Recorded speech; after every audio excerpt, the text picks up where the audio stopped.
Weather-wise this evening, things were kind of on the rough side with showers and storms rolling into the area, multiple severe thunderstorm warnings and even a couple of tornado warnings. Thankfully, we didn't have the heavy damage that you sometimes do see when there are warnings like that in place. The strongest storms are moving off to the east. Light to moderate rain left in the western part of the area. Covington County starting to clear out as far as that steadier rain, and that back end is moving to the east fairly quickly, about 35 to 40 miles per hour with the heaviest storms pushing off to the east, and that's the main line that we were tracking earlier that was producing winds in excess of 50 or 60 miles per hour for a lot of locations in the Wiregrass. Also the heavy rain. Now, as far as the storm reports and the rainfall estimates, upwards of 2 to 3 inches, not out of the question for some of your rain gauges, but as far as the estimates, about 1.5 to 2.5 inches for most locations in the Wiregrass. Now, as far as the storm reports, we've had some strong winds reported in excess of severe thunderstorm strength for Dale and into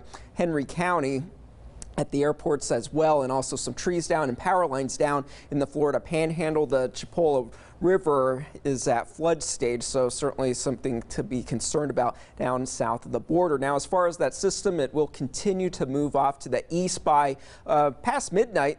Overnight hours, those conditions will be calming. The heaviest rain will be moving out of the area. Winds will be shifting out of the northwest, and that will help to bring in some drier and cooler air, but staying on the mild side into at least the sunrise hour. And then those temperatures, maybe even the upper 30s, not out of the question. I think lower 40s for the most part, but then going into the later morning hours, those temperatures will begin to rebound. Upper 40s to lower 50s expected for most of us for high temperatures, with a good amount of sunshine to help dry conditions out. Those winds will remain on the stronger side throughout the day, continuing to push the cloud cover off to the east. So the storms will be clearing out for tonight. The cooler temperatures will be returning over the next couple days going into the weekend.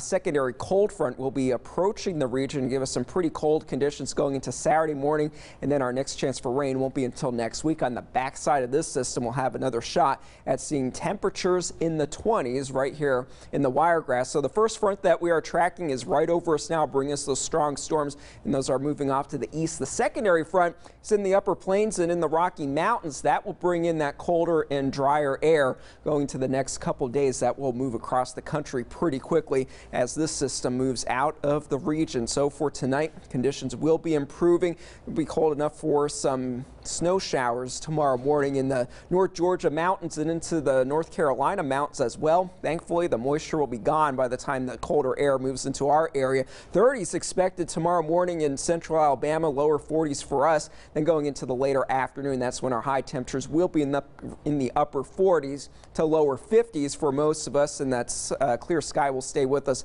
going into Friday. So after a cold morning, this afternoon will at least be feeling nice and warm out there with a good amount of sunshine for most of us here in the southeast. Now, as far as those conditions for tomorrow, we could have a few lingering showers, but I think that chance is diminishing as we see this storm system moving off to the east. Lots of sunshine then for Friday, Saturday, and then for Sunday going into Monday and Tuesday of next week. That's when those clouds will return, and along with that, some rain chances going into Wednesday.